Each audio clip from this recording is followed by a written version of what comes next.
All right, guys, you know what time it is. Let's take a walk around and see what we came up with.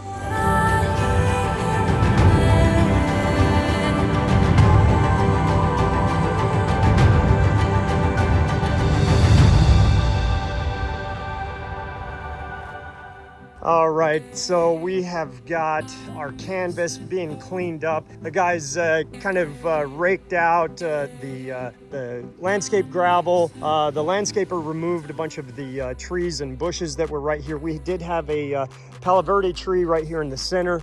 The root is still there, but I think we'll be okay. We're actually going to build on top of that.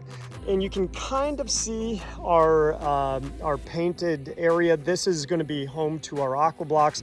We are going to be building a 30-foot pondless waterfall here. So basically starting right about there, initial fall is going to be pointing towards the intersection out there, and then we'll have it wrap around, turn. We're going to have a nice stack slate urn, a medium stack slate urn here. And then what I want to see is that water come this way, and off to the side we'll have a small stack slate urn. And then that water comes crashing in and actually eventually disappearing into the rock facing the house, the front door. So when you walk out that front door, you're going to be welcome to those beautiful urns and the end of that stream. So one thing that I want to point out, doing a feature in the front yard, any yard for that matter, but specifically in a scenario like this, we want to be sure that we're safe. There's a lot of utilities that potentially could run through here. We've got, the property has gas line, but it's clear on the other side of the yard over here behind me. There's a propane tank in the ground that goes to the house over there. We have a water main right here, but the water main that goes to the house is right over there next to the garage. And then we've got high voltage power, which is right over here on this side. That's the house main for power. So that comes from another area. And then we have CenturyLink coming through. They've already located. So we got to call 811. We've got to make sure that we're safe and not going to dig anything up. So we've made those calls. We're still waiting on 2 services to come and locate. We've got a big mound here. So that was import that was brought in after the construction of the house. So we're not really too concerned about anything being in that mound and then a little bit below. But we're not going to excavate this out to full depth until they actually clear us. So we're going to start moving some dirt, and I guess we'll just count our rocks and look at them. Wait for the green light. All right, guys, we're going to lay out the bottom of our feature. So what we've got set up is our laser and our receiver. So what we want to know is where our benchmark is. So I've marked this on the paver. This is our X. So that is where we're going to start. And what I want to know now is where my aqua blocks are going to finish out. I want my water level about 8 inches below where I marked on these pavers. So we're going to drop 8 inches. So I'm going off of 8 inches, and our large aqua blocks, they're 18 inches tall. So we add that up, we've got 28 inches. So from the original measurement of 3, 4.5, that's our benchmark. Now we've raised our receiver up 28 inches. This tells us how deep we need to dig. So that will give us the bottom of our excavation for our aqua blocks. And then of course, we're gonna have to dig another 7 inches to accommodate that pump vault, the lowest section where the pumps sit. So now it's just time to get to digging.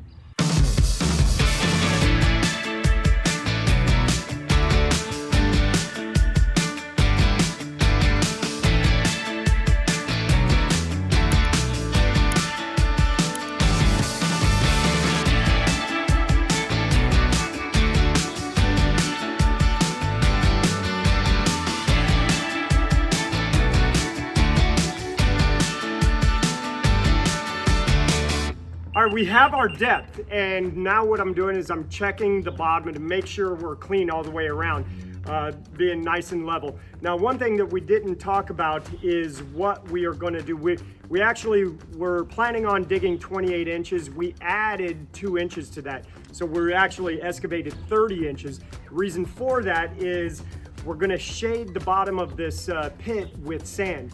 So we'll put in about 2 inches of sand and we'll screed it out, make it nice and level. So what I'm going around doing is I'm checking our elevations. So when this starts beeping, if it's a very fast beep, that means I need to go higher.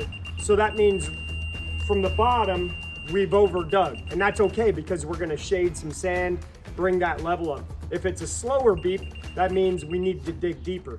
Everything is below what we need, so we're gonna shade probably about 3 inches of sand, and then we'll be able to put our rock pad, our liner, more fabric, then our aqua blocks, pump vault, rocks, water, and we're done.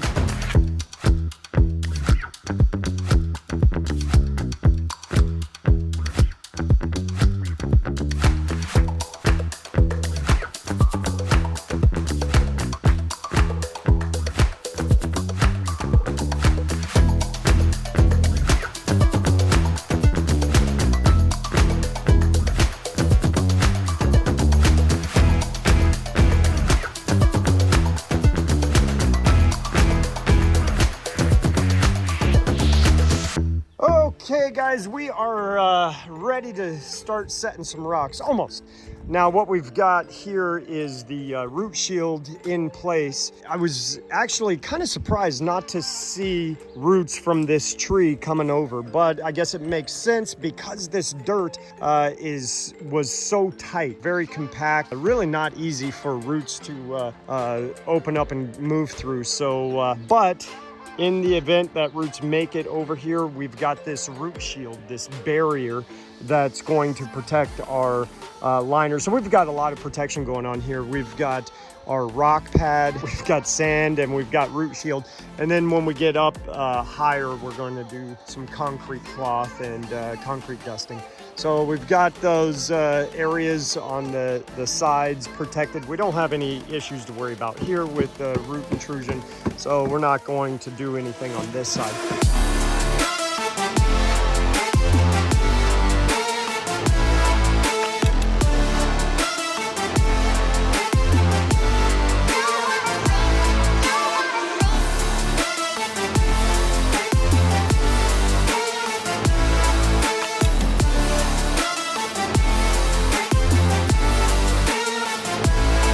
Okay, things are looking really good. We've actually, unfortunately, ran out of cobble pieces, but you get the idea of this wash that's going to come up and out. And so we'll finish that off. We'll bring some more out tomorrow. And now what we're doing is we're building this upper level back here, but what's going to happen is we are going to run out of real estate to be able to get the machine close enough to set some rocks over here on the side. So we do have the 3-inch line plumbed into our pump vault. We have our 1/2-inch line plumbed into the pump vault as well for the auto leveler. Right there is the ball valve that connects to that, and then the landscaper is going to come and bring a water line and bring it right into there. This 3-inch line that is running off, we'll turn that, run it uphill. It's gonna come into the back of the spillway somewhere up here. We're gonna drop a rock right here. We've got an idea of what we want to set right in this place. And then we'll have an opening here in the center where dirt will push through. And then we're gonna put a big rock right in here to help us start marching up the hill and gain some elevation.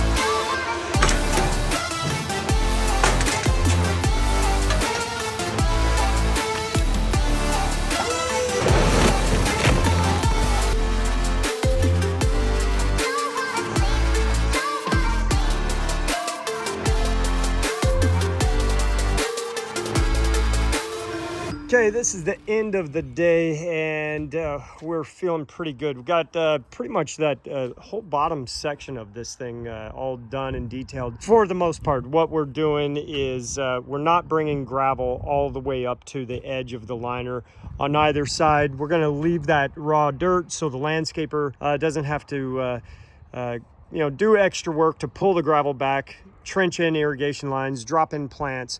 So we'll leave that, and he'll be able to bring in more landscape gravel, possibly some lights if they want to do lights on the outside, and we're marching our way back up. So where we have to get up to is right about there, and we're finding a spot to nuzzle in our stack slate urn, which is right there, and kind of getting some ideas for making this turn. So we've got this drop, and that's kind of a little pooling area. We're going to come through here. I'd like to see another drop like come right in this area, and then we'll have water action from that medium urn. Like I said, we're getting higher in elevation, so we do have to trim some of this down because we don't want it sticking so high up out of the ground that it kind of looks odd. So we'll have that dropped in. So that'll be our water action from the coming down the street. We'll have that urn in place, and I'm thinking it's going to go right here, framing the waterfall. Water will come out on one side, and then boulders connecting into this and streaming down. So things are coming along nicely, looking great.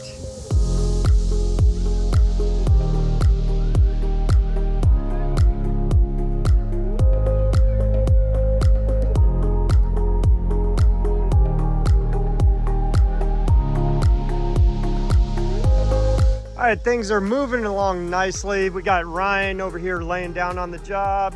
We've got Devontae, he's cutting up some fabric to make a nice cushy blanket for Ryan. And Blake he's just walking around. So what we are going to do, Ryan's got that plumbing going together and the float valves. So we have the Aquascape SLD pump. This is the 5 to 9. So this thing is max capable of 9,500 gallons an hour. So it even says right there on the tag, if you didn't believe me. But that is it with maximum performance, a certain amount of head pressure, and with 3-inch plumbing. So we do have the 3-inch plumbing that is coming along around the backside, but we are going to branch off. We're going to run a 1-inch line to this fountainhead, and then that medium that's going to go over there. We've got kind of an idea what we want to do up top with the medium. So that will actually be really gushing water on that top piece, and then we've got the spillway that will be behind that urn. So between what the spillway is pushing out and that medium urn, that will generate all the water that happens in the stream. This is just going to be a little side attraction, really pushing probably no more than 1,500 gallons an hour. Just something real cool, bird bath effect. All right, now what Blake is doing, we've got a situation where we're using a 20-foot wide liner, but we want to bring some liner over this way. And when we create elevations and levels like this, and we backfill up behind boulders, it really kind of changes the direction of our liner, creates wrinkles and things like that. So what Blake is doing is we've got this overlap fixed and put into place. Hang on, D. Is that okay? Yeah. I thought he was stabbing the liner. All right, so what Devontae is doing is right around the edge of this boulder, tucking down some fabric so it's not too tight up against that rock, and then we're going to foam and seal it. What Blake is going to do is he's going to put a piece of 6-inch wide cover tape to hold that fold down. Really, we're not sealing anything, we're just holding that fold down, and you can see where we generated a little more liner on this side. So now that liner will go out this way and we'll be okay. But we've got to pay attention to where our short edge is, and it's down there. So we know that going into this scenario. So we've got a game plan of how this is going to work out, but we're going to take this liner, fold it up against the rocks, and backfill with dirt and create another elevation of boulders on the backside, outside of the liner, coming around this way.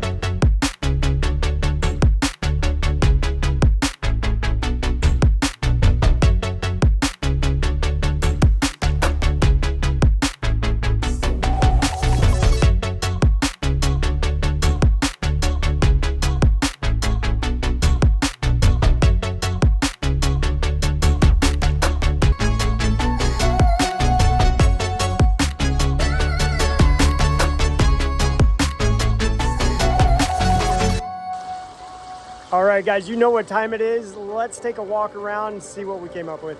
So here you have it. We are all done. I love the way this feature turned out. This thing is gorgeous. I cannot wait to hear from the homeowner how everything looks at nighttime when all the lights are going on. We have got lights galore. We've got a spotlight right here starting this out. We've got another one shining over at this fall. We've got another spot shining at the urn, another one at the top of the urn, another one in this pool up here, two right here going there, one shining upstream there, one light going to that fall right there, 1, 2, 3 behind that urn shining at the urn, and one more at the top of the urn. That is a lot of lights shining at this feature. And what is really cool, the trees have some downlights in them, and of course we've got these beautiful path lights around, so this thing is going to show beautifully. I cannot wait to see what this looks like when it's all planted.